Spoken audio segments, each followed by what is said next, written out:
Okay, another thing that I found just a very interesting sort of nuance was around pain and pleasure. So one of the examples we used was that of cold plunging. So people have heard me talk a lot about cold plunging. I'm a huge fan of it, although I still firmly maintain it has no longevity benefit.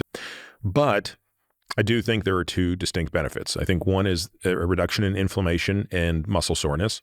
And I think the other, for select people, is an improvement in mood. I've heard many people say that, but I've heard just as many people share my experience, which is no matter what mood I'm in, no matter how foul it is, if I get into a 40-degree bathtub, bury myself to my neck for 10 minutes, I feel insanely good after that.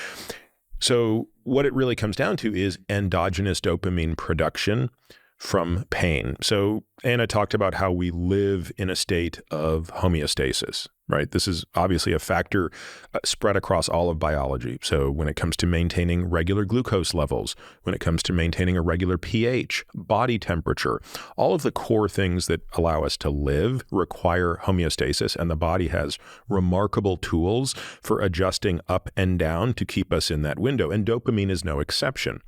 And so when we do something that is difficult, that induces pain, and the two examples that she gave were cold immersion and exercise, the body has to offset that pain somehow, and it does so by increasing the endogenous production of dopamine. And what's different about this is, one, it's not a huge rush of dopamine that you get for free. It's this dopamine that you kind of had to work for to offset something you're doing that's actually causing pain. So when you remove the painful stimulus, i.e. when you get out of the cold plunge or when you stop the workout, you have this lingering effect of that heightened dopamine.